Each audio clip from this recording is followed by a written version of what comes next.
Eu sei, o vídeo ele é longo, e muito pelo motivo dele ser longo e ser sobre um assunto que ninguém nunca ouviu falar, que é Moondown. Eu até fiz uma pesquisa no Twitter e a maioria falou que nunca viu o jogo. Justamente por ser um vídeo muito trabalhoso e que ninguém conhece, eu queria muito pedir o apoio de você. Para duas coisas, né? A primeira é assistir até o final, deixar o seu like, compartilhar com algum amigo que é fã de jogos e principalmente é fã de jogos indie de terror. Isso é essencial. E a segunda é que para eu fazer um vídeo tão longo, eu tenho que tomar muito tempo, né? Eu tô há mais de 1 mês e meio fazendo esse vídeo, desde o roteiro até o final. Então, seria muito importante pra mim se vocês vissem o patrocinador desse vídeo, que no caso é Bak. Eu sei, é chato ficar vendo anúncio, você quer ficar pulando, mas, por favor, ajuda o watch time, vê um pouquinho. É de graça. Você não precisa ir no link se não quiser. Fica bem e... bom vídeo. Eu espero de verdade que vocês gostem. Final de ano tá aí, todo mundo preocupado com o futuro e no que vai trabalhar. Tantas opções, tão pouca informação e você acaba ficando realmente confuso no que vai seguir pra vida. Até agora. Esse vídeo ele é patrocinado pela Escola Britânica de Artes Criativas e Tecnologia, ou pros íntimos que já estão acostumados com ela aqui no canal, a EBAC. A EBAC oferece dezenas de cursos profissionalizantes em diversas áreas. Sabe, tu curte jogos? Eu posso lhe garantir que eles têm curso para todas as áreas de jogos que você imaginar, e não só a programação como todo mundo acha. Agora, se tu curte mais um meio de vídeos, como o que eu faço por aqui, existe uma infinidade de cursos de audiovisual para você aproveitar, desde o roteiro até a edição final. Vamos supor que você achou um curso bacana, mas você não sabe nada sobre ele ou sobre o mercado de trabalho, enfim. Clicando nesse curso, a EBAC disponibiliza informações muito boas sobre o que você vai aprender, desde a introdução até o mais avançado, e até mesmo informações de carreira como salários, busca pela profissão no mercado de trabalho e até mesmo a projeção do seu currículo após feito o curso. É sério, é bem completo. A EBAC ainda conta com vários módulos de ensino, seja presencial, seja online, ou até mesmo híbrido, para você conseguir adequar da melhor forma às suas necessidades e possibilidades. Uma novidade bacana nesse mês de novembro é que a EBAC está com uma promoção muito boa de Black Friday mais Copa do Mundo. E isso está fazendo com que muitos cursos estejam com promoções incríveis de até 60% de desconto. Sim, tu pode realmente pagar menos da metade do preço original, mas corre que é só até o dia 25. E para os céticos de plantão, é só você ler os feedbacks de qualquer aluno que já participou do EBAC que você consegue perceber que eles são realmente muito bons no que eles fazem. Então, se esses questionamentos sobre o futuro passam na sua cabeça, usa o código TROPIA200 para ter R$200 de desconto em qualquer curso que você quiser, junto da promoção de novembro da Black Friday, entre no link da descrição e dá uma olhada no site. Vamos preparar e guiar esse futuro da melhor maneira possível. Eu não sei vocês, mas eu não consigo mais jogar jogos como antigamente. Às vezes eu lembro de como eu era um adolescente que literal deixava de estudar porque tava querendo subir de elo no LoL. Ou aquele viciado que baixou o Super Meat Boy pra ficar dias a fio acordado tentando passar as fases no melhor tempo possível. Pegar as esferas do dragão em Budokai Tenkaichi 3 demandava tempo e eu peguei, sabe, mais de uma vez. Eu liberei a Titi criança e outros personagens. Jogar jogos nessa época era um prazer gigantesco. Tinham que, sem sacanagem, me tirar da frente da tela de tanto tempo que eu passava ali. Era diferente. Era mágico. E era uma fuga de certa forma. Eu não sei o que aconteceu. Eu não sei se foi algum problema pessoal ou se o tempo só me fez menos gamer, mas sentar e jogar um jogo atualmente me parece inimaginável. Quem dirá zerar ou platinar ele? Tudo isso pra dizer que, se por algum motivo eu me pego viciado em um jogo, se eu me pego ficando acordado até 4 da manhã vidrado, é porque esse jogo tem algo de diferente. Tem algo que me faz lembrar daquele brilho que eu tinha lá quando mais novo. E se tem um jogo que me causou esse sentimento, esse jogo foi Moondown. A história, os gráficos, os personagens, a construção desse mundo, tudo nesse jogo parece ter sido feito com uma dedicação do cacete. E sabe quando você gosta tanto de alguma coisa que a sua primeira reação é tentar mostrar pro máximo de gente possível na esperança deles sentirem pelo menos 10% do que você sentiu? Então, esse vídeo existe por um motivo e eu espero que a próxima 1 hora lhe faça concordar comigo. Lhe faça concordar que Moondown é uma pérola escondida no mundo dos jogos.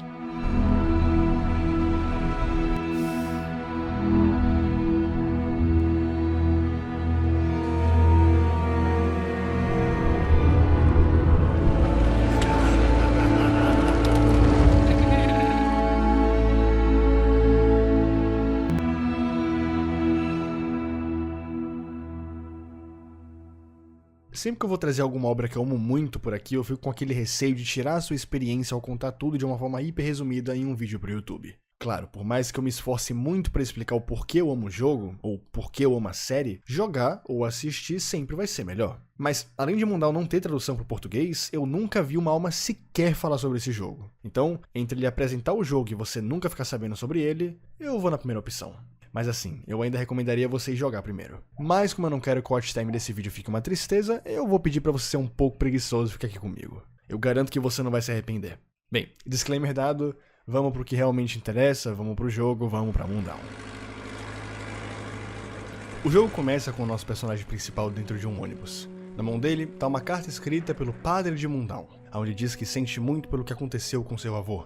O nosso personagem, ele se chama Khurjin, neto de Flurin, um ex-guerrilheiro que, pela carta, morreu recentemente em um incêndio no seu celeiro. O padre até disse que o Khurjin não devia vir, e que eles cuidariam do enterro certinho, mas ele sentiu alguma coisa estranha naquela carta. Além de que ele viveu boa parte da sua vida com o avô em Moondown, então ele decide mesmo assim para poder prestar algumas condolências. O primeiro lugar que o Khurjin decide passar é no próprio celeiro, onde aconteceu a tragédia. Na frente dele há uma pintura que meio que suga o nosso protagonista para dentro de uma memória, o dia em que o nosso avô foi morto. Além de ter esse cara mascarado pintando o celeiro, sendo queimado ao invés de ajudar, a gente encontra o principal antagonista desse jogo, o velho. Oldman é um nome muito mais bonito que o velho, mas fazer o que, né? Problemas do português. O velho diz ser um velho amigo do seu avô, e parece conhecer bastante o Khurjin, por mais que os dois nunca tenham se encontrado na vida. Ele então aperta a mão do nosso protagonista e parece deixar uma marca muito forte. E eu digo uma marca muito forte porque durante todo o jogo o Khurjin fica reclamando que a mão dele não para de arder. Então, realmente deve ser forte. Após isso, a gente se depara com o que restou do Flurin. Tirando o corpo completamente carbonizado, o seu antigo cachimbo parecia intacto, e dentro de uma gaveta, ele encontra uma foto dele com seu avô em uma lembrança antiga. O que mostra que o que quer que esteja acontecendo ali, o Khurjin parece estar muito mais envolvido nisso do que imaginava. Atrás da foto tem esse desenho estranho que parece um código, mas a gente chega nisso depois.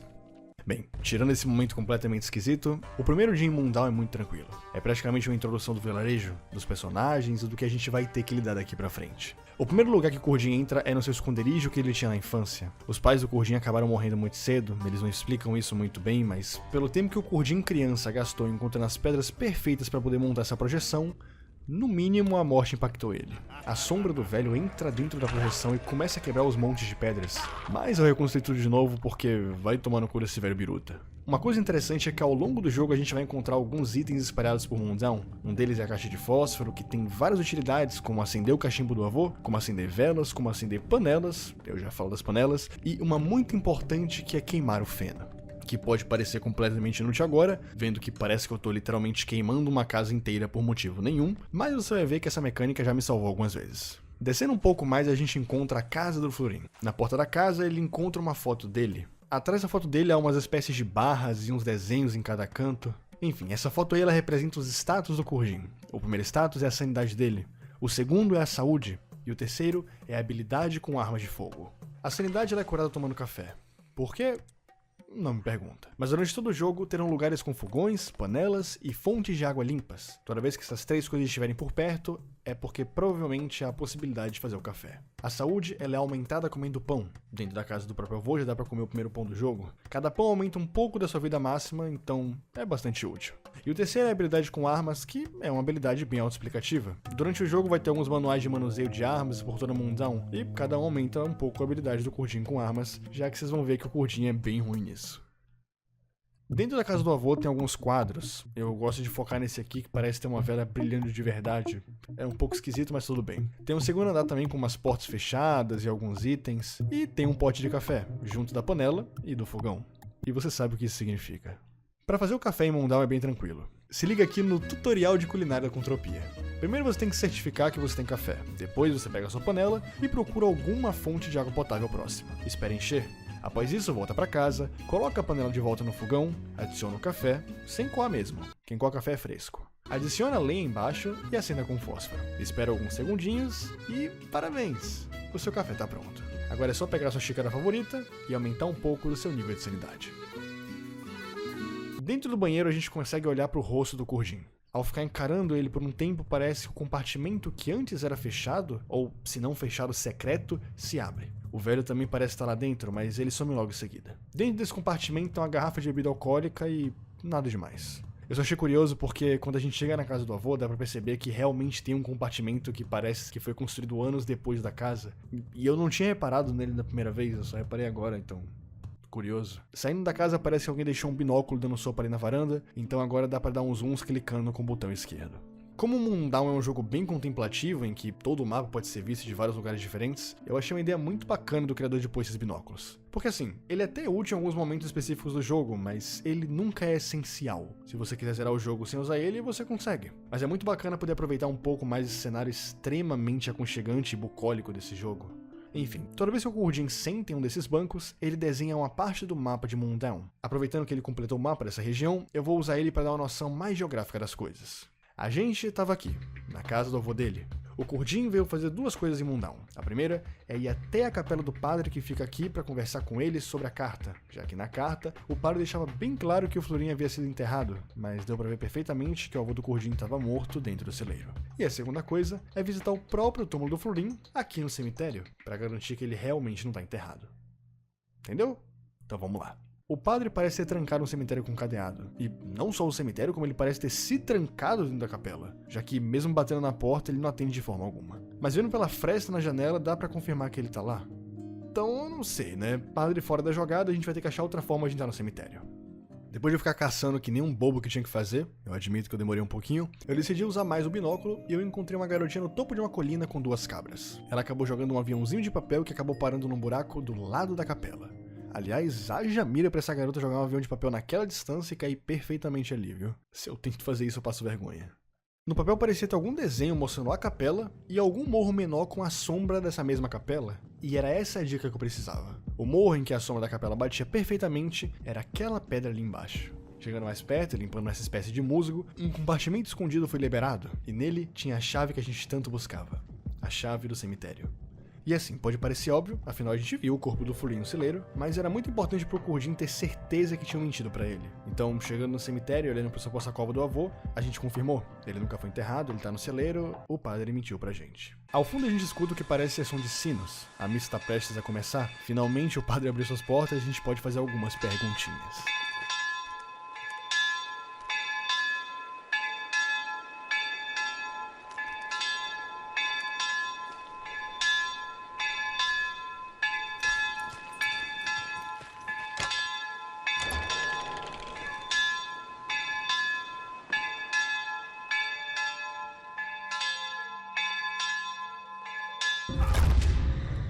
Mas antes que a gente possa falar algo, a mão do Gurdjieff começa a arder e o velho aparece novamente. Você de novo? Sou sempre eu. Obrigado por me deixar entrar. Não muito tempo atrás eu ensinei um pessoal de Troia um truque bem parecido com esse. E assim as coisas parecem voltar ao normal. E quando eu digo que parecem é porque eu acho que você já percebeu quem verdadeiramente é o velho. O velho é nada mais nada menos que a personificação do diabo de Moondown. Então, pro bem da reputação dele, e porque falar o velho é ridículo, eu vou parar de chamar ele assim e começar a falar capeta, diabo ou qualquer derivado possível. Enfim, antes que a gente se esqueça, o Gurdjieff tem alguns assuntos a tratar com o padre, que se chama Jeremias. Por acaso. O Jeremias continua a afirmar que o Florin tá morto e que tá enterrado, diz que as barricadas são para evitar problemas com tempestades e mostra uma caixa com as iniciais do nosso avô. Dentro dessa caixa tinha a vela de batismo dele, que mais tarde ela vai ser bem útil. Enfim, o padre tá mentindo e a gente tem que confrontar. Eles dizem que tentaram recuperar o corpo, mas que não conseguiram. Pelo que parece, o local tava amaldiçoado de alguma forma. Ele pediu que a gente ficasse na casa do Florin essa noite, mas que amanhã cedo pegássemos o primeiro ônibus pra fora de Moondown, porque eu não sei se ficou claro ainda, mas ele não quer muita gente aqui. Enquanto a gente estava ali dentro, acabou anoitecendo, e eu preciso tirar um pequeno tempo para falar o quanto eu acho esse cenário incrível. De dia, ele é lindo, de noite parece que está de dia, e se não fosse tão perigoso andar por aí, eu me sentiria muito bem só de ficar apreciando o mapa por algumas horas. Falando em perigo, eu acho que é bom introduzir então os perigos de Moondown. Afinal, por mais agradável que o jogo tenha sido, ele ainda é um jogo de terror, dá pra ver isso nas tags da Steam. Ali na frente dá pra perceber uma criatura feita de feno. É bem importante não deixar ela fazer contato visual com você, já que não é muito difícil morrer nesse jogo. Na verdade, se você não for assim muito cuidadoso, você vai morrer pra cacete. Ao menos que você abaixe a dificuldade. Mas eu sei que você não seria frangote desse nível, né? A primeira forma de matar essa criatura é usando esse tridente de pegar feno. Pera, eu nem expliquei quando eu peguei isso, né? Meu Deus, calma aí, pera aí. Vamos rebobinar essa fita aí. Voltem um pouquinho no tempo.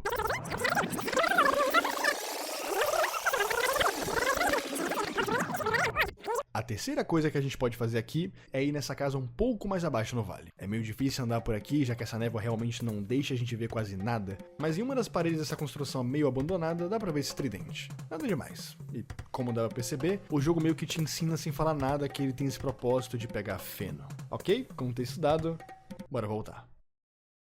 A primeira forma de matar a criatura é usando esse tridente de pegar feno. O problema é que além de demorar bastante, já que você tem que derrubar o monstro pelo menos umas 3 vezes pra garantir que ele morreu, esse negócio quebra muito fácil, então só dá realmente pra matar um monstro por vez.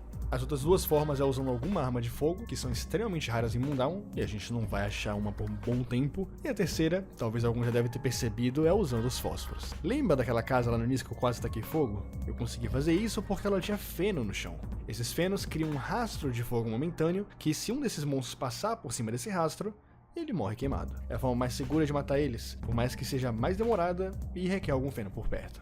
Nem sempre vai funcionar, mas é a mais segura quando tem.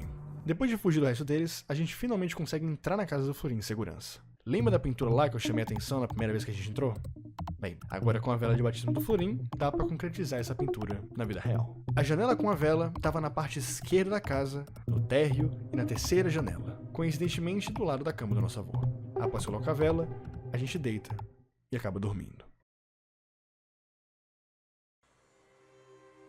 O primeiro dia em Moondown serviu como um tutorial de algumas mecânicas, assim como nos deu uma base da história que tá por vir. A partir de agora você tá por conta própria, agora é que o jogo começa de verdade.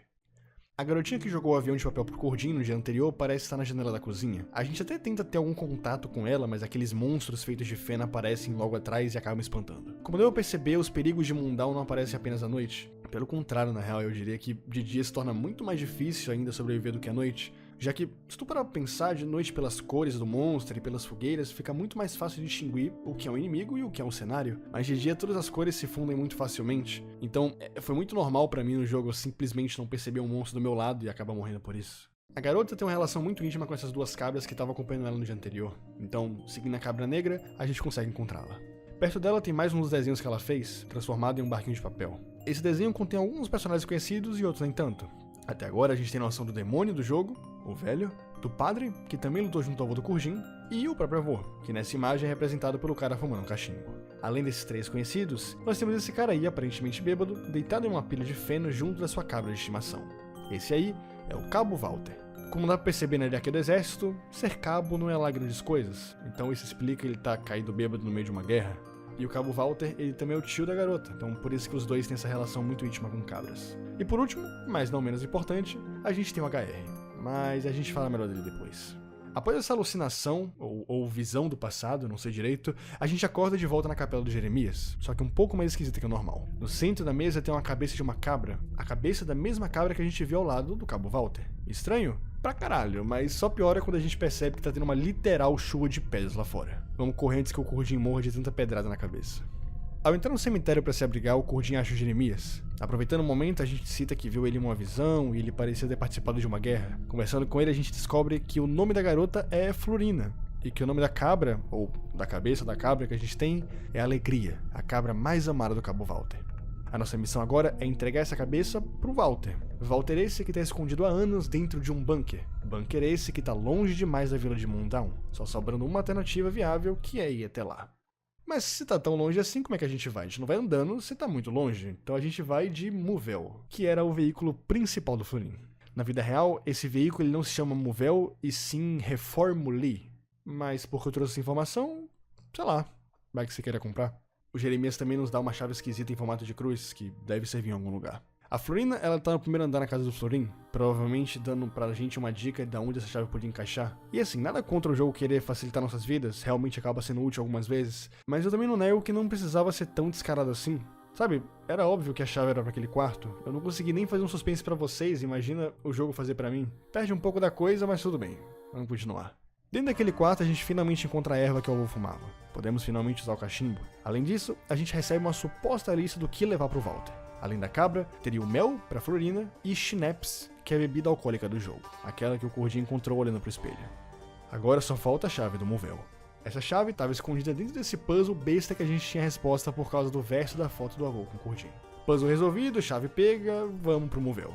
A Florina já tá sentada dentro do carro, e de longe a gente consegue notar as luzes piscando por causa dela. Por mais que dirigir um Movel seja bacana em Moondown, eu preciso ser honesto com vocês. Eu sou péssimo dirigindo veículos em jogos, principalmente nesses jogos em que a câmera é só em primeira pessoa, então cenas como essas aí vão ser bem mais comuns no vídeo. O Movel, além de ser um veículo bastante potente e relativamente bonito, ele também tem um tocador de rádio. Usando a frequência correta, o portão daquele túnel se abre e a gente finalmente pode passar para a segunda área do jogo.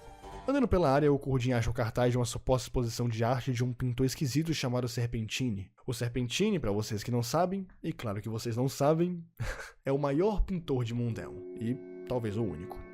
Seguindo como vê o túnel dentro, temos outras daquelas visões com o diabo falando besteira como sempre. Cala a boca, velho, deixa eu passar.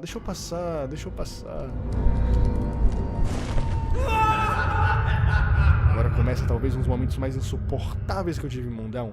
A ideia aqui é simples, pegar um Movel cheio de feno, descarregar lentamente esse feno num lugar específico, sobreviver enquanto o feno é descarregado, voltar pro carro e pronto. O problema é isso aí.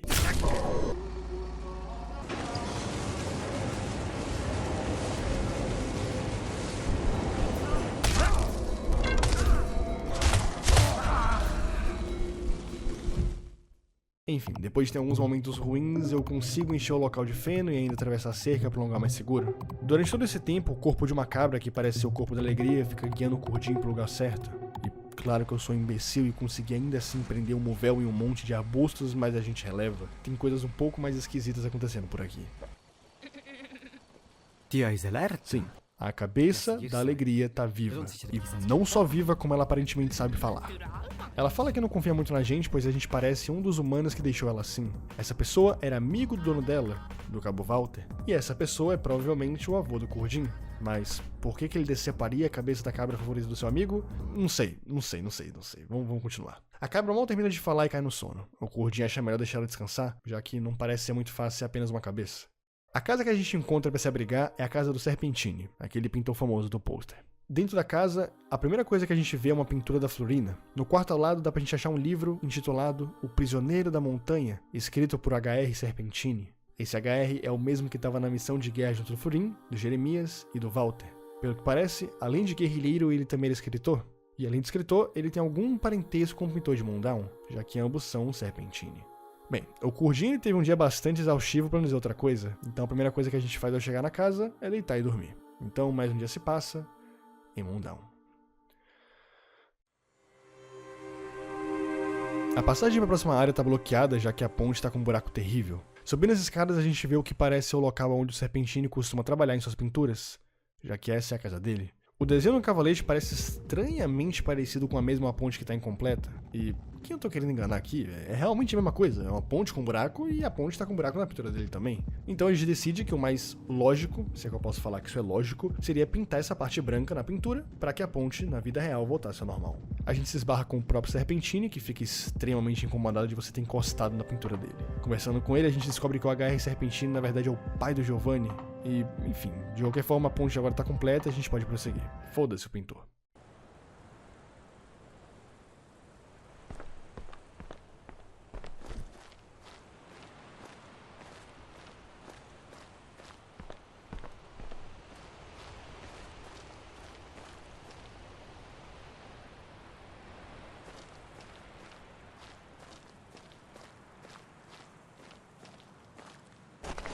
Chegando perto de uma cratera que parece ter virado uma espécie de lago, dá pra ver outro daqueles barquinhos da Florina navegando pelas águas. No papel parece mostrar alguma conexão entre o cachimbo do meu avô e os apicultores que pareciam viver por aqui. Chegando em uma casa pequena dá pra notar uma corda amarrada no teto, e isso aí acontece.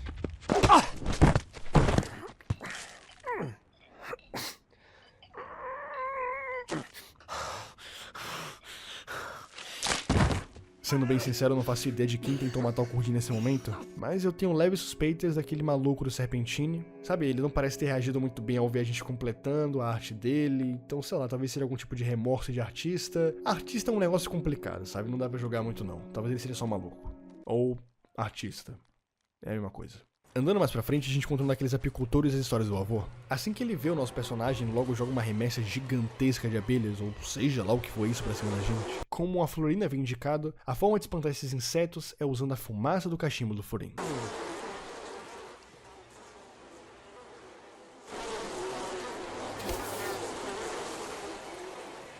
Eu disse, às vezes ela realmente dá umas dicas úteis. Diferente daquele monstro do feno que existia na região de Moondown, o apicultor não parece ser um monstro físico e sim uma entidade. Eu até tentei bater nele com um garfo, ou queimar ele usando aquela mesma tática dos fenos, mas realmente não parece funcionar. Alguns dos monstros de Moondown só não morrem, e a ideia é que a gente aprenda a lidar com isso. Afinal, a gente é só um jovem adulto em busca de algumas verdades. Só pelo fato de a gente conseguir ser capaz de matar criaturas gigantes feitas de feno já devia ser algo muito foda. Entrando em uma das casas, mais especificamente essa aí que tá no mapa, a gente vê 4 pedaços de carne pendurados por uma corda. Na verdade 5, né? Se você contar que esse outro daí também é um pedaço de carne. O puzzle aqui tem a ver com a ordem que a gente toca nas carnes. A nossa referência são os pontos marcados na janela da casa. Da esquerda para a direita, a ordem seria algo como 4, 1, 3, 2, 4. Após repetir essa ordem, o homem enforcado parece tirar uma chave da boca e dá pra gente. Essa chave abre uma casa feita de pedra que fica no meio de vários apicultores. A casa parecia ser alguma base para os antigos guerrilheiros, já que além de ter várias pinturas deles espalhadas pelo local, alguns itens como binóculos e walkie-talkies também estavam por ali. Aliás, falando de walkie-talkie, tem uma pessoa ali. Quem tá aí? Florim? É você, Florim? Não, é o Curdinho, o neto do Florim. Florim, você tá com meus suprimentos? Tu precisa do quê? Primeiro, feno pras cabras. Segundo, bebida pra minha tosse. Terceiro, mel pra Florina. Esse aí, pra quem não se tocou, é o Cabo Walter. Essas são as 3 coisas que ele queria, que a gente achou no papel, na casa do nosso avô, você lembra. A gente já tem o feno, eu não quero nem lembrar disso. E a gente tem a bebida. Agora só falta realmente o mel, e é por isso que a gente tá aqui na zona dos apicultores. Atualmente a gente tá aqui nessa casa. Em teoria, seria só passar por esse portão e chegar no local pra coleta do mel. Mas ele tá trancado. Então a gente vai ter que fazer todo esse caminho aqui. E como você deve imaginar, desagradável.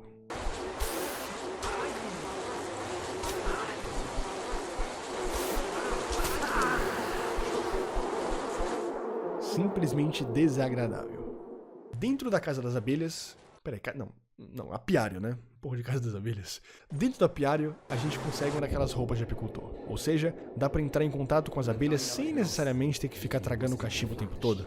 Mesmo efeito e ainda evita um câncer de pulmão. Eu só não sabia que essa roupa não tinha espaço para entrar de oxigênio, então o Cordinho ele só consegue usar ela durante uns 30 segundos antes de tirar ela à força para poder respirar. Então assim, no meio de toda desgraça, ele tirou a roupa e eu quase morri. Sim, eu falei quase, porque deu pra pegar o mel e dar o fora dali de qualquer forma. Agora com todos os recursos necessários, a gente volta a falar com o Walter, que diz pra gente descansar um pouco, que a gente vai ser convocado no momento certo. Mas claro que antes de qualquer soneca, tá na hora de passar um cafezinho.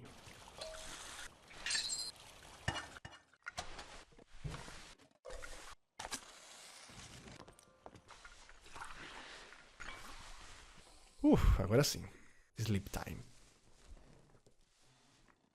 Já que a gente dormiu pela manhã, a gente acaba acordando na noite do mesmo dia. Uma coisa bacana é que durante a noite os apicultores tapam suas cabeças com seus vasos cheios de abelhas, se tornando completamente inofensivas. Sei lá, é um detalhe pequeno, mas eu achei bacana de ver. Lá no fundo, ao sul do lago, dá pra ver o que parece ser 2 luzes, que refletidas na água revelam serem pessoas, entidades ou qualquer coisa minimamente humanoide. Chegando perto, dá pra notar que essas luzes são completamente inofensivas. Seguindo uma delas, a gente acha uma entrada secreta em uma das pedras da região. Dentro dessa entrada, finalmente conseguimos uma lanterna. Nesse caso, a lanterna do próprio Florim. A lanterna, além de iluminar mais o ambiente, também serviu de guia por esse labirinto esquisito. Seguindo essas sombras, a gente chega numa porta do que parece ser um bunker. O porteiro é uma cabra negra que deixa a gente entrar depois de darmos um pouco de feno pra ela. Esse bunker é de ninguém mais, ninguém menos do que o Cabo Walter. Essa era a tal convocação que ele tinha falado no walkie-talkie. O Cabo Walter viveu durante décadas dentro desse bunker para se proteger dos soldados inimigos. Diz ele que tinha algo a ver com as escolhas estratégicas, mas ele não engana ninguém, ele fugiu. A gente até diz que a guerra acabou, mas ele parece estar sempre em um estado de alerta, como se não acreditasse completamente que isso realmente tivesse acontecido. Ele ainda vê o mundo exterior como um perigo e não sai do bunker há décadas. Enfim, a gente dá a bebida pra ele e decide perguntar pelo nosso avô. Antes de conseguir falar qualquer coisa, a Alegria acaba acordando. E, realmente, né, a Alegria, ela era a cabra favorita do Walter. Foi ela que apareceu naquela visão, então eu acho que nada mais justo que deixarem os dois se reencontrarem. Eles parecem se gostar bastante. O Cabo Walter começa a culpar o Florim pelo que aconteceu com a Alegria, assim como a Alegria havia dito um pouco mais cedo. Então assim, o avô do Curdin realmente fez alguma coisa de mal. A gente só precisa realmente que alguém conte exatamente o que. Sabe, o que foi que ele fez tão mal? Aliás, esse é o mapa do bunker. A gente tá aqui, a gente entrou aqui, e o nosso próximo destino é pra cá. Mas calma que antes uma ida rápida ao banheiro.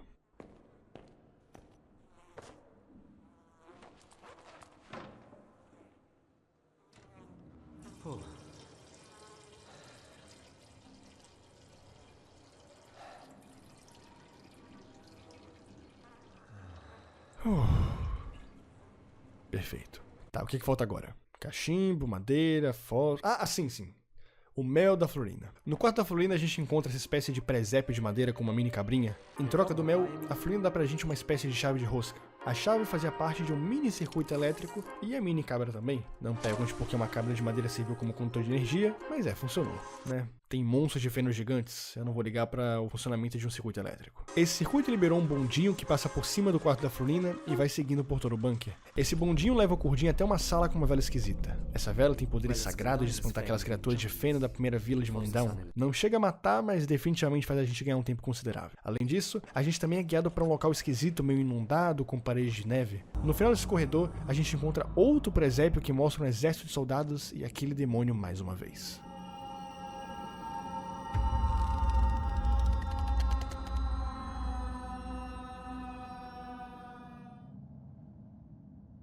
O Florin ele percebeu que iriam perder aquela guerra. O exército inimigo era gigantesco, enquanto o grupo restante dele não passava de um atirador iniciante, um padre e um bêbado. Ele não viu outra alternativa a não ser recorrer às forças malignas e assim assinar um pacto com o diabo, ou seja, assinar um pacto com o velho. Após assinar, o velho cria uma avalanche gigantesca matando todos os soldados inimigos e assim acabando com a guerra de uma vez por todas. O Florin tinha 10 dias para cumprir a parte do seu trato, e qual parte é essa?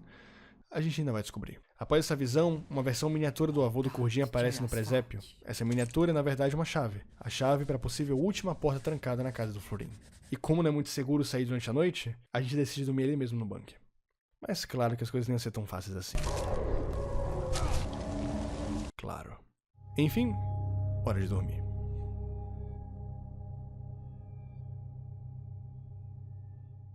Bom dia, flor do dia. Mais um dia em Moondown. O Curdin tenta conversar de novo com o Valta na esperança de ele falar algo dessa vez. A gente tenta saber quem é o tal do velho, o suposto diabo de Moondown. O Valta diz pra gente não se importar mais com ele, já que ele foi aprisionado dentro de uma montanha há muitos anos. A gente tenta falar que na verdade ele foi liberto e que ele tá andando por Moondown nos últimos meses, mas ele nega a todo custo. Então a única forma de garantir quem é que tá certo nessa história seria indo até a suposta montanha em que ele foi aprisionado para buscar por mais respostas. Ele diz que o caminho até a montanha foi barrado por uma avalanche, mas que a gente poderia usar o canhão do bunker para tirar a neve. Seja lá o que isso queira dizer.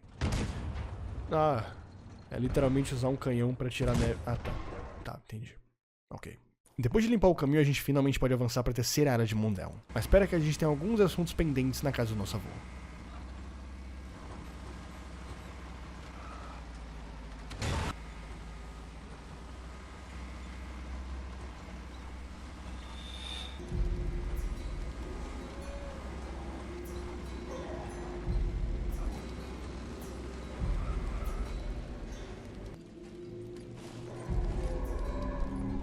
Depois de uma longa viagem, a gente consegue chegar e finalmente abrir a última porta. Dentro desse quarto, talvez temos os últimos vestígios da época de guerrilheiro do Florin, a sua roupa especial e, claro, o seu rifle. E não querendo ser muito dramático, mas agora sim a coisa vai ficar mais interessante.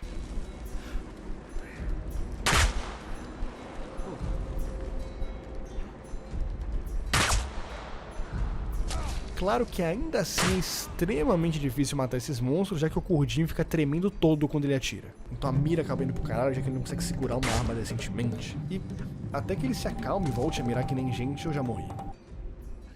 E olha, por mais que seja extremamente frustrante ver o Curdin mirando todo atrapalhado nesse jogo, eu tenho que admitir que isso dá um charme muito foda pra coisa toda. Porque se a gente parar pra pensar, o Curdin ele é só um jovem adulto que nunca tocou numa arma na vida. Então é normal que ele seja péssimo. É normal que ele seja atrapalhado. É normal que ele seja frágil e morra fácil também. Como eu disse, o jogo até tem uma possibilidade de modificar a dificuldade pra ser menos frustrante, mas eu acho que isso é tirar o propósito do jogo em si. Não querendo ser aquele cara chato do se você não consegue passar de fase, então é só não jogar. Mas baixar a dificuldade num jogo como Moondown é despersonificar o próprio Curdin. É tirar a realidade dele ser um jovem atrapalhado pra transformar ele numa entidade extremamente resistente por motivo nenhum. Sabe, a graça de Moondown é ele ser fraco. É o que traz a dificuldade pro jogo e é o que deixa ele um pouco mais emocionante. Enfim, disclaimer dado, acho que eu posso voltar pro que interessa. Caralho, Curdin, mira essa porra direito. Eu tava sem saco nenhum de ficar lutando com cada monstro, então foda-se, vamos só atropelar todo mundo como se fosse uma cena de Mad Max. Aliás, fato curioso, o Curdin aparentemente, além de não saber mirar direito, ele não faz ideia de como se desce uma montanha. Enfim, agora que a estrada tá livre, vamos pra próxima área. A terceira área de Moondown é bem mais gelada que as outras duas. Em uma das casas, no primeiro andar, tem uma espécie de mandala interativa esquisita. Eu até tentei entender, ver se era um enigma, um puzzle, mas sei lá, não deu em nada, então depois eu volto aí. O nosso objetivo é usar esse teleférico para poder subir a montanha em busca de respostas sobre o Pacto do Florim. Mas ele parece estar sem energia ou alguma coisa do tipo, então não dá. Andando um pouco pela região, a gente encontra o que parece ser um banheiro no meio do mato. Pelo que parece, o operador do teleférico tá fazendo o número 2 e acabou esquecendo de trazer o papel higiênico com ele. Por sorte, a gente conseguiu pegar um pouco de papel lá no beiro do Walter, então a gente consegue ajudar o cara, só que com uma condição, que ele faça o teleférico voltar a funcionar. Acordo feito, papel entregue e tá na hora de subir essa montanha. Não de carro, imbecil, de teleférico. O teleférico ele para de funcionar na metade do caminho, então a gente meio que é obrigado a pular no teto dessa casa para poder sair dele. Esse era o mesmo lugar que o Florim assinou os papéis para poder impedir a guerra de acontecer.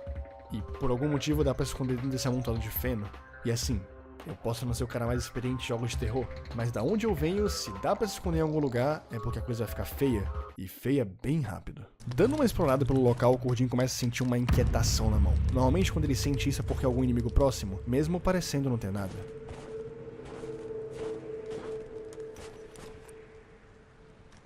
Eu falei parecendo não ter nada, eu não disse que não tinha.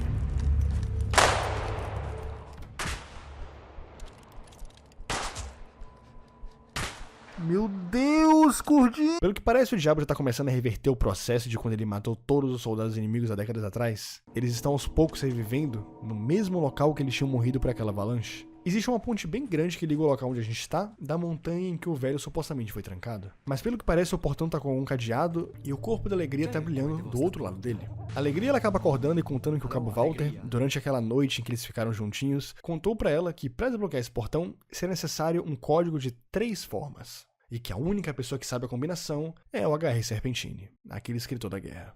Obviamente fazem décadas que o H.R. Serpentine não é visto por ninguém, então assim, seria muito difícil encontrá-lo naturalmente. Só que aí entra a Alegria. A Alegria nos empresta o seu sino mágico, que, pelas palavras dela, guiariam a gente em momentos difíceis. Acoplando-se a um trenó, ele começa a nos guiar até um local específico. Minha bronzina te mostrará a via.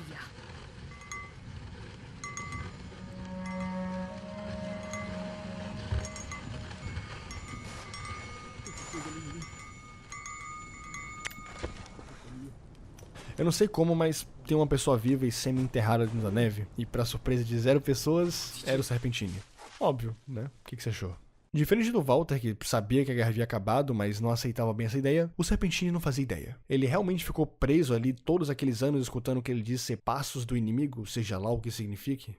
Porque assim, a questão real é como que ele sobreviveu tanto tempo daquela forma. Mas, novamente, se eu não reclamei dos monstros de fenos gigantes ou de entidades da noite invisíveis, eu realmente não tenho muito por que reclamar disso. Tá bom, ele só sobreviveu 30 anos sem comer nada. Tá bom. Enfim, de qualquer ajuda, ele precisa de alguma coisa pra se esquentar. Então ele pede pra gente uma garrafa daquela bebida que o Walter bebeu, a Schnapps. Convenientemente, tem uma placa apontando pra algum local que parece possuir a bebida. E, acredite em mim, pegar uma bebida nunca foi tão tenso. Assim como os apicultores imortais do segundo mapa, aqui no terceiro mapa a gente tem uma espécie de Sasquatch chifrudo. E digamos que o poder dele é um pouco mais ameaçador que um enxame de abelhas.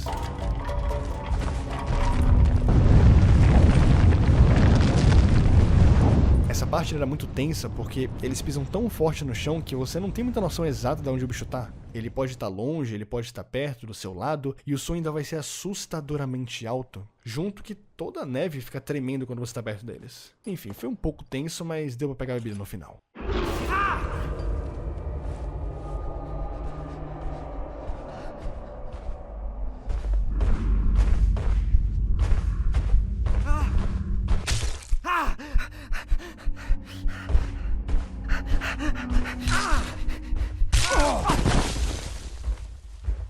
Engraçado porque, ao mesmo tempo que eu sinto que aquele velho quer ferrar a gente de todas as formas possíveis, eu não consigo não acreditar que ele também gosta da gente um pouco, ou que tem alguma outra entidade ajudando, já que, sabe, não é a primeira vez que o Curdin escapa de uma morte iminente. Digo, a corda romper enquanto você era enforcado é raro, mas acontece. Agora, o gelo quebrar justamente a nossa vez? Alguém quer muito que esse cara consiga. Sério. Enfim, pesadelos à parte, hora de entregar a droga da bebida pro escritor. Ele finalmente nos dá o papel com os 3 formatos pro código pra cima do portão, mas antes que a gente possa falar qualquer coisa a mais, alguma coisa puxa ele de volta pra dentro e a gente perde completamente o contato com o Serpentine. Ok, tá bom.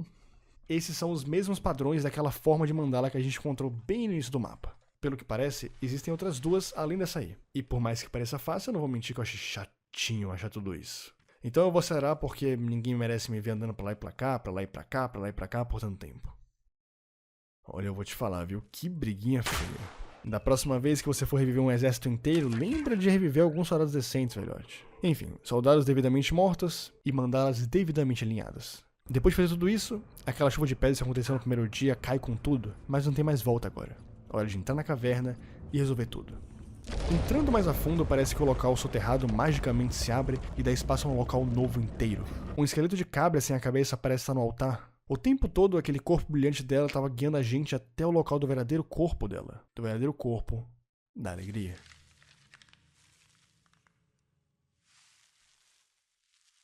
Guarda profondamente em meus olhos.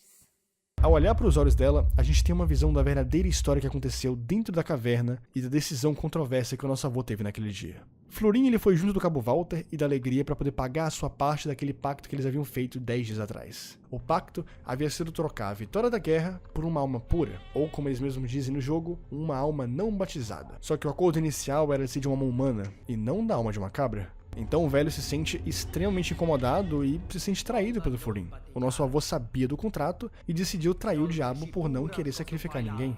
E isso resultou em duas coisas. O velho ter ficado preso naquela caverna e a Alegria ter morrido de uma forma horrível.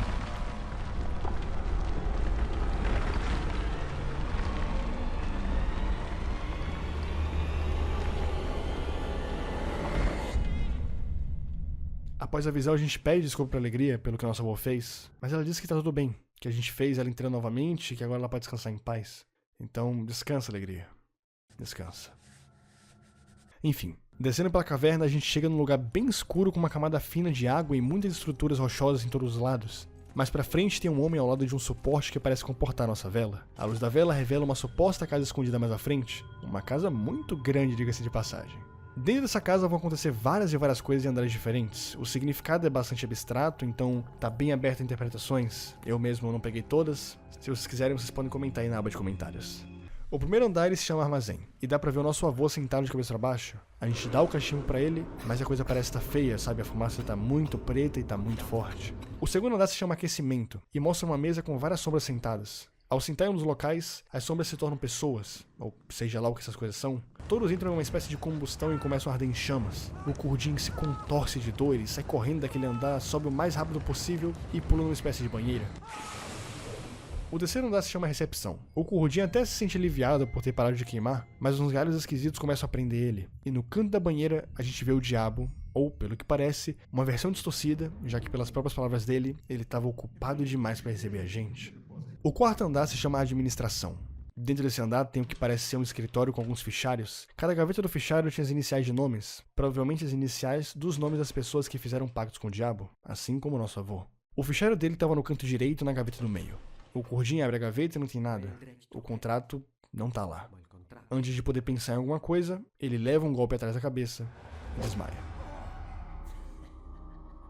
Enfim, quem fez isso foi o Giovanni, assim como tinha sido o próprio Giovanni, que teria tentado enforcar a gente no terceiro dia. A gente descobre que o Giovanni não foi só o culpado por libertar o velho da sua prisão nas montanhas, como também consegue pintar coisas que vão acontecer, seja naquela pintura que ele fez o céu caindo pedra, que realmente caía, ou a pintura do celeiro pegando fogo, que acabou fazendo realmente o celeiro pegar fogo e matar o nosso avô. Sim, o Serpentine matou o nosso avô.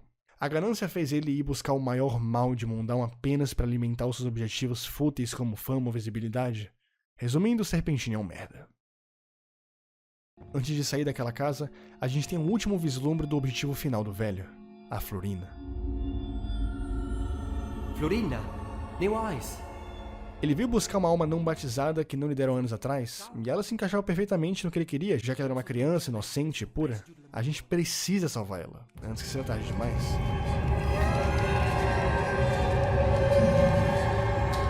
Florina! O único problema é que anoiteceu, e se antes tinham alguns soldados aqui e ali, agora a região está infestada de todos os lados possíveis. Eu até podia narrar os próximos fatos, sabe? Eu podia falar pra vocês tudo o que aconteceu, mas acho que a melhor forma de vocês entenderem o quão doloroso foi essa experiência é vocês mesmos experienciarem por conta própria.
Essa de longe é uma das minhas partes favoritas de todo o jogo. Essa tensão e o fato de que o Kurdin sozinho não consegue lidar com todo mundo, já que se vocês repararem, eu não atirei em quase nenhum momento dessa parte justamente porque não tinha bala.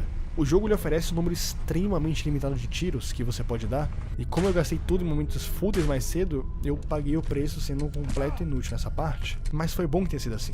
Eu curto muito mais essa estética stealth que nasceu nesses jogos do Kojima do que essa vibe Rambo de ir matando todo mundo que tá no seu caminho. Até porque, como eu citei mais cedo, o Kurdin ele é só um jovem perdido, sabe? Não faria muito sentido ele dar uma de Rambo, até porque a gente já viu o quão catastrófico ele é com armas.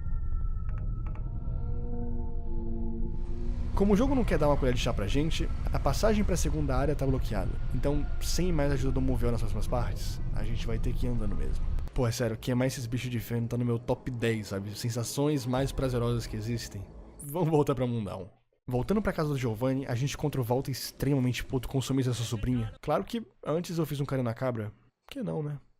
Mas assim, depois eu decidi ajudar o Walter a resolver esse problema. Chegando no primeiro andar da casa do Serpentine, o Kurdin olha pela janela e percebe que ele parece estar morrendo, enforcado no meio da ponte que ele mesmo construiu.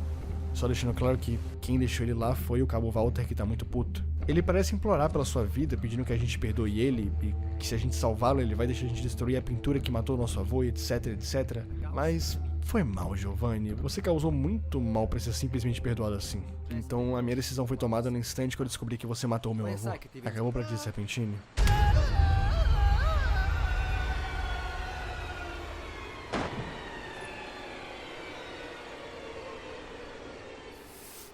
E assim eu corto a corda. A chave do porão dele estava dentro da sua roupa, então ele não seria realmente necessário para ajudar a gente a destruir aquela pintura maldita. A gente podia fazer isso por conta própria. O Walter não parece com muita vontade de ver a gente perdendo tempo com aquela pintura besta enquanto a sobrinha dele tá com real risco de vida na capela do Jeremias. Então eu vejo isso da pintura depois. Eu preciso garantir que a garota não morra agora. Chegando perto da capela, a gente encontra com o próprio padre de Jeremias que parece estar morrendo de medo. Ele fica encarando a sua capela, ou o que restou dela, enquanto uma multidão de corpos completamente pretos faz uma espécie de fila pra entrar. Não dá pra saber se são humanos ou que raios é aquilo, só dá pra saber que a coisa tá realmente feia. A gente conta pro Jeremias que a gente descobriu tudo. A gente descobriu o que aconteceu na guerra, que o nosso avô não é um santo e que a volta do velho é, em parte, culpa dele. O Jeremias parece saber, então ele fica calado, mas deixa com a gente a cruz, dizendo que vai rezar por nós. Enfim. Agora é a hora, só resta entrar na capela e enfrentar aquele mal. O caminho até a capela é bem interessante, já que nesse ponto do jogo parece que o diabo não quer mais atrapalhar ou retardar nosso progresso. Ele passou o jogo inteiro brincando com a gente. Enquanto ferrava o Kurdin de todas as maneiras possíveis, ele nunca deixava ele exatamente morrer. Era algo sádico, sabe? Ele enforcava, mas cortava a corda. Ele empalava, mas quebrava o gelo. Era coincidentemente sádico. A gente nunca morria, mas a gente nunca conseguia ter uma colher de chá no jogo. Só que agora não. Os monstros de feno, por mais que ainda vivos, queimam a tentar fazer qualquer coisa contra o Kurdin. Ele não quer mais que a gente perca tempo. Ele não quer mais fugir do problema. Chegando na capela, a porta é automaticamente fechada. A gente não tem um vislumbre da forma real daquele velho. E assim, a gente tem a última conversa com ele. Bem-vindo ao mais novo ramo da minha empresa. E obrigado por me aproximar das pessoas. O seu lacaio morreu. Eu tô feliz que você livrou o mundo dele. Honestamente, eu não tinha certeza se você tinha isso em você. Parece que eu tava certo em confiar em você e te dar minha dádiva. Fica longe da Florina. Tenta sorte. O Kurdin aponta a cruz de Jeremias pra cara do diabo, até que parece incomodá-lo um pouco, mas não realmente funciona. Ele é forte demais para os truques pequenos como esse. Você realmente achou que meras bugigangas me incomodariam? Me deixe chegar mais perto. Ah, sim. Eu consigo entender porque você assustou a garota nos braços. Você não vai levar ela. Por que não? Você não viu o contrato? Qualquer tribunal inicial me favor aqui. Você tá mentindo. Quando seus ancestrais me enganaram algumas décadas atrás, eu tava bem irritado. Mas agora eu vejo que sempre foi pra ser assim. Florim, seu avô, me enganou. Agora eu acabo com a Florina. É um destino. Você precisava ver o sangue dela. Ela sempre foi destinada a estar ao meu lado. Seu merda. Já deu. Ele começa a bater a cabeça violentamente contra o Kurdin pra dar um fim a isso. Parece que dessa vez não tem muita salvação. Eu digo parece porque tem uma coisa que eu não mostrei pra vocês. Vamos lá. As últimas 2 páginas do Diário do Kurdin continham essa imagem aí. 4 pedaços foram espalhados durante todo o jogo e ao longo de Mundão eu não levava esse desenho muito mais do que um simbolismo do que realmente uma dica. Mas foi antes de receber a última cabeçada e morrer que eu lembrei dessa última página. Talvez a cruz de Jeremias não funcionasse mesmo. Mas a Florina havia me dado algo muito melhor. E se ela me ajudou lá atrás com todas aquelas dicas, algumas bem bobas e outras realmente úteis, não é agora que eu vou falhar com ela. A luz consegue afastar o diabo de perto da Florina. A gente consegue segurar sua mão e uma última visão acontece.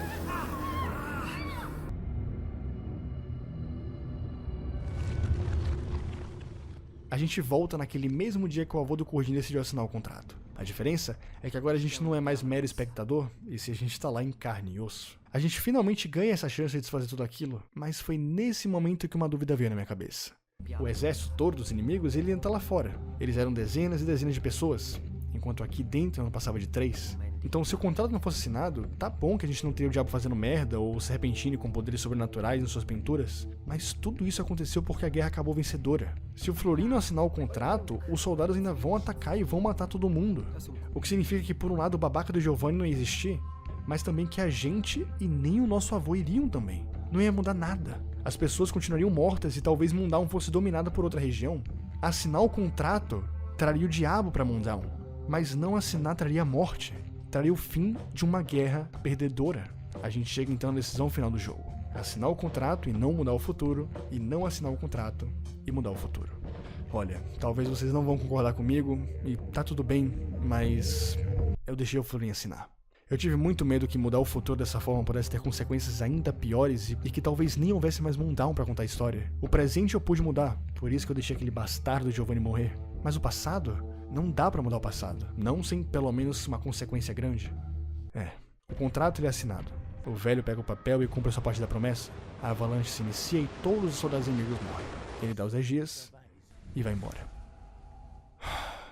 Olha, eu sei que muitos de vocês não vão concordar com a minha escolha, acabou que eu não mudei nada. O meu avô continuou queimado e amaldiçoado dentro daquele celeiro, o Serpentine ainda fez todo aquele mal para as pessoas, a capela do Jeremias foi destruída pelo velhote e a nossa Florina infelizmente foi possuída. Mas se tá acontecendo esse enterro simbólico agora no final pela morte do meu avô, com todo mundo vivo e presente, é por causa da guerra que o velhote evitou. Eu não tô querendo defender o diabo, mas podia ter sido muito pior. A gente podia nem existir agora. Mundaun podia nem existir agora. Então, pro bem ou pro mal, é assim que acaba a nossa história. O pessoal todo diz amém e volta para suas casas. A gente caminha até a estação de ônibus e também volta para nossa casa. A Florina, ou melhor, o velho, fica observando a gente indo embora sem falar nada. O Curdin entra no túnel, a tela fica preta, o título aparece e o jogo acaba. Esse foi Mundaun. O Michael Zegler, o criador do jogo, ele chamou Mundaun de um farm horror, ou seja, um jogo de terror situado nesse ambiente mais bucólico dos campos. O apreço do Michael ao criar os cenários e criar as construções foi tanto que ele se apegou em utilizar construções reais para dar mais verossimilhança a Mundaun. E normalmente quando a gente pensa em um jogo de terror, ou a gente pensa em um local muito escuro, como um hospital ou um bando de quartos intermináveis, ou a gente pensa em uma cidade à noite, e se não à noite, com bastante névoa. Mas Mundaun subverte de forma genial essa ideia do terror noturno. Afinal, por mais que a noite em Mundaun exista, além dela ser bem mais clara do que de alguns jogos, o verdadeiro perigo espreita de dia também. Os monstros de feno, exceto no primeiro dia, andam normalmente pela luz do dia. Os apicultores, por sua vez, só estão acordados pela manhã. Os Sasquatches, os atiradores. O dia em Mundaun, por mais que seja claro, ele pode te confundir bastante. A paleta de cores do jogo engana muito, e não é difícil você estar andando por aí e nem ter percebido o inimigo na sua frente. Mundaun provou que o medo e tensão estão muito além de um horário específico ou da dificuldade do jogador de ter informações. Porque aqui, por mais que tudo esteja sendo dito pra você na sua cara, por mais que eles literalmente informem aonde o monstro vai estar e o que você precisa fazer, você ainda se assusta. Você ainda fica extremamente tenso. A construção de personagens em Mundaun é bastante sólida. A Florina não fala uma palavra durante todo o jogo, mas assim que ela fala a primeira e única palavra, você sabe. Tem algo de errado e ela foi possuída. O demônio é criado como esse ser ardiloso que ora quer te ver sofrer ao máximo e ora fica curioso e te dá algumas ajudas pra ver como você se sai. Nenhum personagem é completamente do bem, assim como pessoas reais. O nosso avô recorreu ao pior mal e enganou esse mal no final. O Walter negligenciou suas obrigações ao ficar bêbado no trabalho. O padre Jeremias preferiu se esconder e afastar todo mundo em vez de tentar resolver o problema, já que, se não fosse a curiosidade do Curdin, sabe-se lá o que teria acontecido. E isso que é a magia de uma boa história. Ninguém gosta daqueles vilões apenas maus ou mocinhos apenas bons. Até porque ninguém é assim. Até mesmo a pessoa mais escrota pode ter um lado bom, e até mesmo a pessoa mais legal pode ter um lado escroto. Outra coisa que me agrada muito, e eu já acabei falando isso pra vocês ao longo do jogo, foi o quão o Curdin é identificável nessa história. Um dos motivos pelo qual costumam fazer protagonistas que não falam nada ou bem vazios em jogos é para criar essa identificação maior por parte do jogador, fazer você depositar suas próprias crenças, vontades, personalidades e guiar o jogo da forma que você preferir. Aqui em Moondown, por mais que o Kurjin falhe o tempo todo e tenha um objetivo em mente de salvar o seu avô de alguma forma, ele é tão humano quanto qualquer um de nós. Ele morre com 1 ou 2 tiros de qualquer soldado, ele mira que nem um idiota destrambelhado, e ele não consegue ficar mais de 30 segundos dentro de uma roupa de apicultor porque ele não tem experiência com isso. Enfim, o Kurjin ele é confuso, desastrado, fraco, ruim de mira exatamente como a gente. Todas as armas em Moondown são extremamente frágeis também. O garfo só consegue matar um bicho e depois quebra, e a arma, por mais que ela seja boa, existem também pouquíssimas balas espalhadas pelo mapa, então é tão raro que você acaba preferindo nem usar. O jogo praticamente te força a não matar e tentar seguir um caminho mais stealth e menos conflituoso, tanto que tem até uma conquista na Steam de terminar o Moondown sem matar ninguém. Então, alguns meses depois da gravação desse roteiro, eu fiz uma live pra tentar conseguir 2 conquistas. Essa conquista de não machucar ninguém em Moondown, né, zerar o jogo sem machucar ninguém, e a conquista de zerar o jogo sem morrer nenhuma vez. E tava indo tudo bem, mas nem tudo são flores, e isso aí aconteceu. Ai caralho, não, meu Deus do céu. Eu não fiz nada de mal. Meu Deus, eu matei ele. Não. A missão... Eu vou morrer.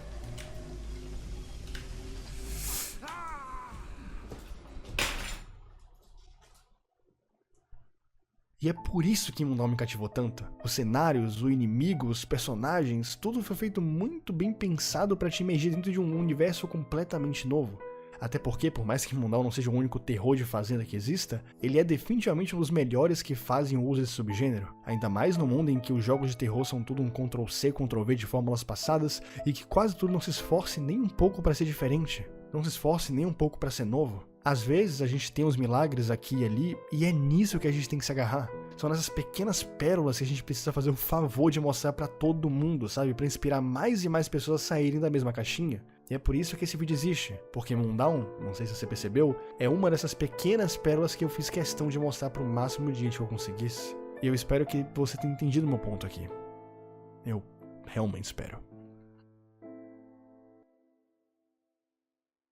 Mas calma que a história de Moondown ainda não acabou. Moondown tem, se eu não me engano, 4 ou 5 finais. E cada um desses finais muda a história de cada personagem, seja o Florinho, o Kurjin, a Florina, a Alegria, enfim, todo mundo. Antes de correr pra ajudar a Florina na capela, eu disse que iria queimar uma pintura que o Giovanni fez pra matar o meu avô, mas eu nunca queimei, eu nem sequer entrei naquele quarto, sabe, não deu tempo. Eu ainda deixei a Florina ser possuída, eu não recuperei o corpo do meu avô e aquela maldita marca ainda ficou na minha mão. Então assim, eu acho que dá pra ser um pouco melhor do que isso. Então vem comigo que eu vou te mostrar.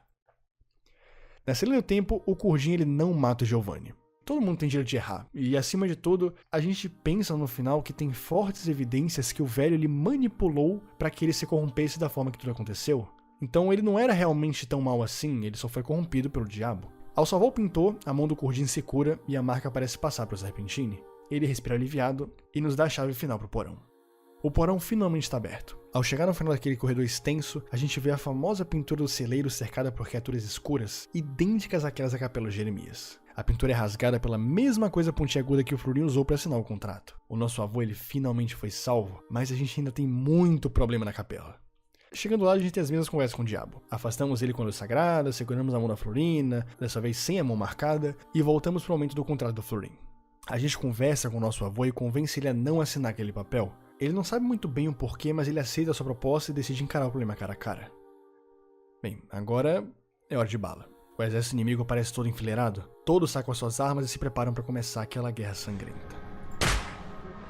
Caralho, errei, porra!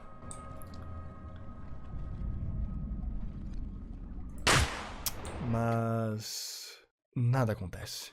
O Kurjin acha um pouco esquisito e vai dar uma olhada. Ao chegar no topo da montanha, a gente finalmente descobre que aqueles soldados nunca existiram e que a guerra sempre foi uma mentira.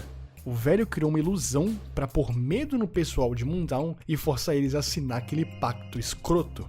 Você percebe como isso é foda? Nunca existiu guerra, nunca existiu perigo iminente. Era um surto.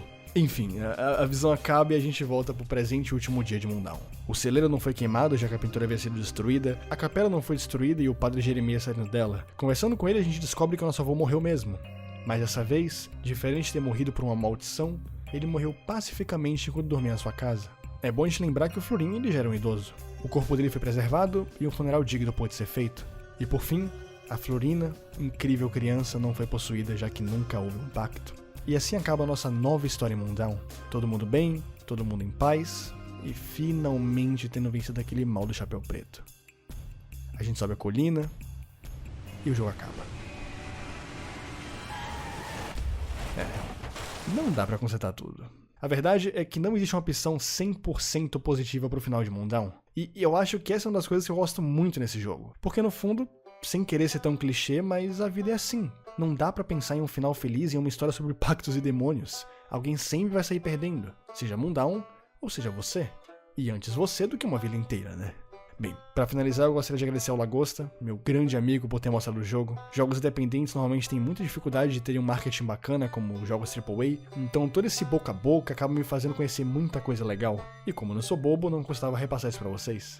Enfim, obrigado por ter visto até aqui, e eu espero realmente ter passado um pouco do que eu senti jogando esse jogo. Lembrando que Moondown ainda tem outros 3 finais que eu não falei, então se você teve alguma vontade, não custa nada você pegar pra jogar e descobrir por conta própria o resto. No mais, eu sou Tropia, deixe seu like, seu comentário e compartilhe com alguma pessoa. Olha o tamanho desse vídeo, sabe? Qualquer ajuda sua é muito mais do que bem-vinda pra sustentar projetos assim no futuro. Obrigado, gente. Tchau, tchau.